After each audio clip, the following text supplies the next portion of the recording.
Hello friends, welcome to another video. Friends, आज की video में हम Chinese drama well dominated love के एपिसोड 19 का स्टोरी एक्सप्लेनेशन करेंगे। तो फ्रेंड्स, वीडियो को पूरा देखिए ताकि आप कुछ भी मिस ना करें। तो फ्रेंड्स, वीडियो शुरू करने से पहले let's watch this short intro.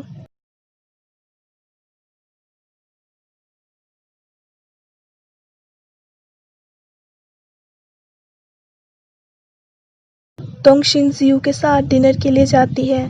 जियू कहता है कि आज वो अलग लग रही है। तोंगशिन उससे पूछती है कि उसे उसमें क्या अलग लग रहा है।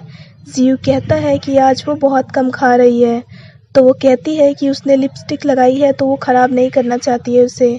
जियू उसे लिपस्टिक के नुकसान बताने लगता है तो तोंगशिन सैड होकर उसे मिटाने लगती है। तो जियू उसे कहता है कि उसे अभी साफ़ करने की ज़रूरत नहीं है क्योंकि ये कलर उस पर सूट कर रहा है।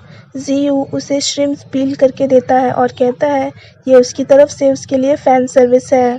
तोंगशिन जियू के लिए केक लेके आती है। तभी जियू को शाओ चाओ का कॉल आता है। तो वो तोंगशिन को कहता है कि शाओ चाओ को चोट लग गई है तो उसे जाना होगा। तोंगशिन भी उसके साथ चली जाती है।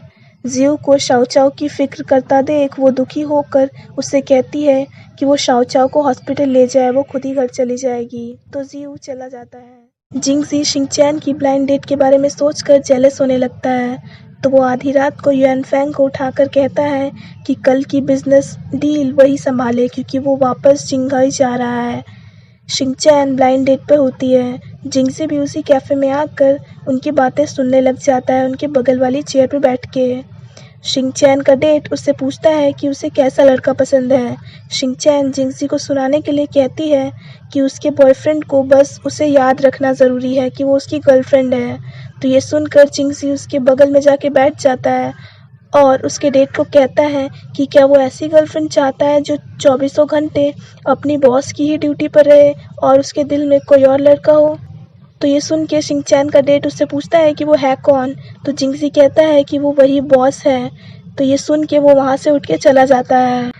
शिंगचैन जिंगजी से कहती है कि उसने अपने डेट के बाद के लिए कितने सारे प्लान्स बनाए थे, सब उसके कारण ख़राब हो गए।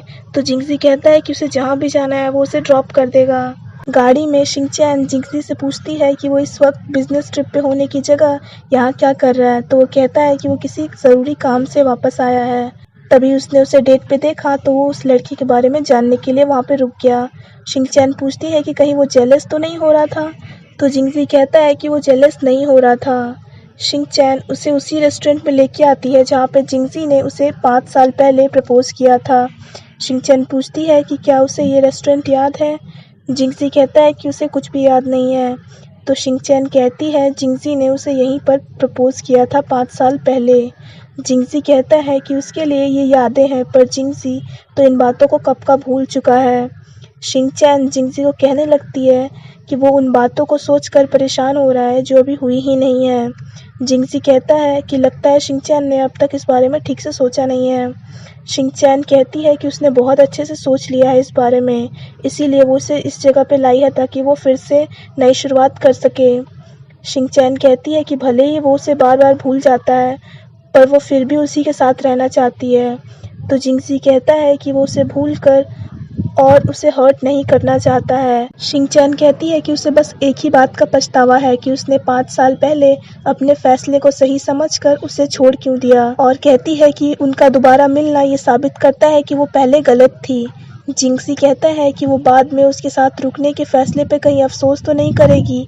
शिंगचैन कहती है कि फ्यूचर में क्या हो सकता है ये सोचकर वो अपने प्रेजेंट को ख़राब नहीं करना चाहती है। जिंगजी पूछता है कि क्या उसने अच्छे से इस बारे में सोच लिया है। तो शिंगचैन हाँ कहती है। तो जिंगजी उसे गले लगा लेता है। अगले दिन तोंगशिन को एब्सेंट देखकर शिंगचैन उसे मैसेज करती है कि वो ठीक है कि नहीं। तो तोंगशिन कहती है कि वो ठीक है अब। ज़ेनियन युआनफैंग को ट्रीट देने के लिए एक छोटा सा शॉप बुक करती है और उसे कहती है कि वो जो चाहे वो खा सकता है यहाँ पे। तो युआनफैंग कहता है कि वो तब तक खा सकता है जब तक ज़ेनियन की जेब खाली ना हो जाए। तो वो दोनों डिनर को एंजॉय करने लग जाते हैं। शिंगचैन जिंगजी के डिनर रेडी करने का वीडियो बनाने लग जाती है और कहती है कि ये वीडियोस जिंगजी को बाद में याद दिलाएंगे कि वो दोनों एक दूसरे के साथ कितने खुश थे। जिंगजी कहता है कि वो वीडियो अच्छे से बना है। मूवी देखते देखते अचानक से जिंगजी के सर में दर्द होने लग जाता है। तो जिंगजी कहता है कि शायद उसे स्ट्रेस हो गया है, इस वजह से उसके सर में दर्द हो रहा है। जिंगजी डायरी लिखना स्टार्ट कर देता है शिनचैन के बारे में। डिनर के बाद जैसे ही जेन यान और युआन फेंग जाने लगते हैं, जेन यान को उसके फैंस मिल जाते हैं। तो युआन फेंग उसका हाथ पकड़कर वहां से भागने लगता है। भागते भागते जब जेन यान के पैरों में दर्द होने लगता है तो युआन फेंग उसे अपने स्नीकर्स पहना देता है और खुद नंगे पैर ही चलने लगता है। रात में जिंगजी को अजीब से सपने आने लगते हैं। शिनचैन और जिंगजी एयरपोर्ट से जिंगजी की माँ मिस ये को पिक करने जाते हैं।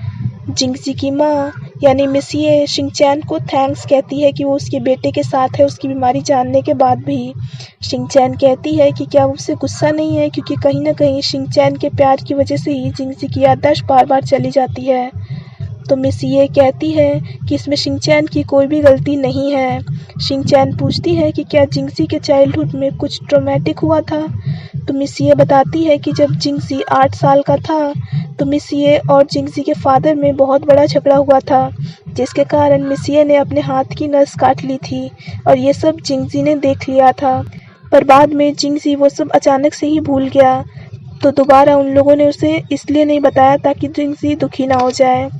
तो शिनचैन कहती है कि कहीं इस बात का जिंगजी की बीमारी से कोई कनेक्शन तो नहीं है। तो जिंगजी की माँ जिंगजी को डॉक्टर के पास ले जाती है और डॉक्टर को सब कुछ बता देती है। जिंगजी जब डॉक्टर के पास थेरेपी सेशन में होता है तो शिनचैन और उसकी माँ उसका बाहर वेट करने लग जाते हैं। जिंगजी को पता चलता है कि उसकी बीमारी उसकी माँ के सुसाइड अटेम्प्ट से जुड़ी हुई है, जो वो भूल चुका है। और क्योंकि उसने अपनी आंखों से अपने पेरेंट्स के रिश्ते को टूटते हुए देखा है, इसीलिए उसका सबकॉन्शियस माइंड उसे प्यार से हर्ट होने से बचाने के लिए सब कुछ भूल जाता है। जिंगजी डॉक्टर से पूछता है कि उसकी बीमारी को ठीक होने में कितना वक्त लगेगा। तो डॉक्टर उसे बताते हैं कि बीमारी को ठीक होने में जो वक्त लगेगा वो फिक्स नहीं है, वो जल्दी भी ठीक हो सकता है और ऐसा भी हो सकता है कि उसे ठीक होने में बहुत वक्त लग जाए। जिंगजी के बाहर आते ही शिनचैन उसे उसकी माँ से बात करने के लिए छोड़ देती है और वो वहाँ से चली जाती है। मिस ये जिंगजी से सॉरी कहती है और कहती है कि अगर उसे पता होता कि उसके सुसाइड अटेम्प्ट करने से जिंगजी की ऐसी हालत हो जाएगी तो वो ऐसा कभी भी नहीं करती।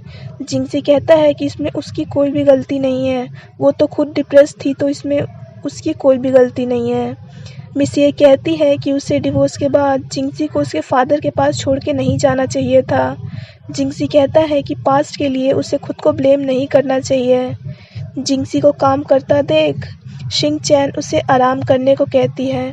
जिंगजी कहता है कि वो काम का सारा बोझ शिनचैन पे नहीं डालना चाहता है। तो शिनचैन कहती है कि वो बस ठीक होने पे ध्यान दे और बस ठीक होने के बाद उसे पेड लीव दे दे तो वो सारा काम संभाल लेगी। जिंगजी अपनी ट्रीटमेंट करवाने लग जाता है और शिनचैन वर्क को हैंडल करने लगती है। कुछ दिनों बाद शिनचैन मिस ये को एयरपोर्ट पे छोड़ने जाती है। एयरपोर्ट से वापस आते वक्त शिनचैन बहुत ज़्यादा थकी होती है, जिसके कारण उसका ध्यान रोड पे नहीं जाता है और उसका एक्सीडेंट हो जाता है और यहीं पे ये एपिसोड ख़त्म हो जाता है। So friends, that's it for this video. I hope आपको वीडियो पसंद आई होगी। अगर आपको वीडियो पसंद आई हो तो वीडियो को लाइक कीजिए, हमारे चैनल को सब्सक्राइब कीजिए, साथ साथ बेल आइकन भी प्रेस कर दीजिए ताकि आप आने वाले वीडियोज़ की नोटिफिकेशन मिस ना करें। So friends, thanks for watching this video. Bye bye and take care of your health.